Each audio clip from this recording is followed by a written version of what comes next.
Colm McGuigan for IFLTV. Delighted to be joined by Arnold Barboza Jr. We're in New York. Massive event. Just how excited are you for this opportunity? Oh, man, excited. Can't even put that into words, man. Excited, humbled. I'm ready to kick this presser off. I'm ready to get back to training. I'm ready to get back to home. So, man, let's go.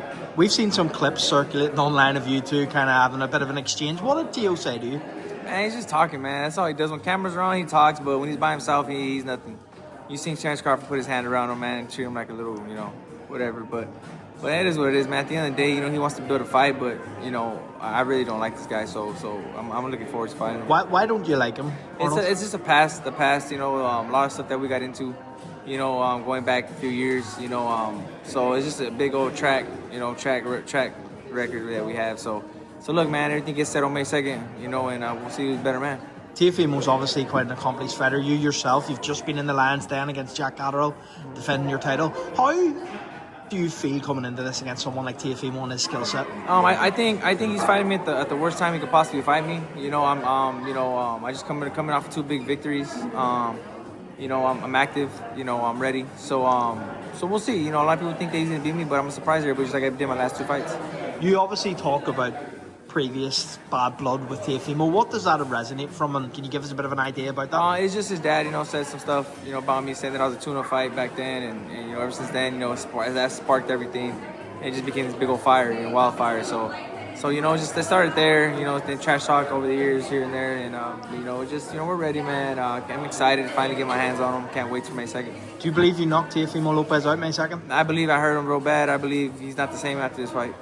Obviously, there's a few other fights on the card. You all kind of don't like each other. What's that environment like for you? For who?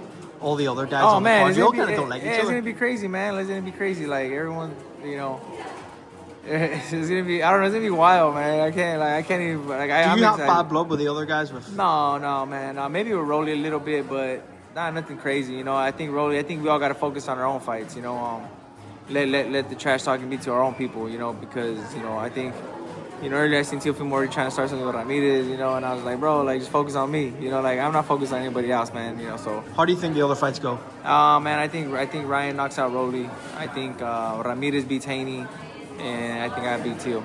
In terms of last Saturday night, we seen Gervonta Tank Davis in a controversial draw decision. What did you make of that? Oh man, you know what? Everyone has bad nights in the office. I think Gervonta Davis is still one of the best pound for pound fighters in the sport. It's just an off night, man. He's gonna bounce back. Obviously, as an Irishman, I do need to ask you, Sean McComb, yeah. You got the controversial decision that night against him. Will you run it back with Sean at some point? I mean, there's no point. You know what I'm saying? Like, I'm at a whole different level, a whole different landscape. You know what I mean? I wish him nothing but the best. I hope he fights soon. But no, man. I mean, not right now. Where does he rank among the opponents you've had? No, I think he was one of my toughest fights. You know what I'm saying? Just because the preparation for the fight, it was not the same. Like, I make no excuses, but, being sick and then, training for Devin Haney because I thought I was fighting him, not Sean McComb, and then they give me a 6-foot lefty. It was kind of like, dang, But I think he's one of the toughest fights. He had a good game plan. But hey, man, good luck to him in his career. Arnold, last one from me. What's it like being involved in these Saudi cards? And for your career going forward, are these all the big fights that you want to be a part of? Yeah, it's amazing, man. Big fights, big events, historic events. I was part of the first Latino fight night in Riyadh, and now I'm part of this, and this is, man, a blessing, man. Blessing by God first over everything, and looking forward to everything else. Well, Arnold, thank you so much for your time. Appreciate it.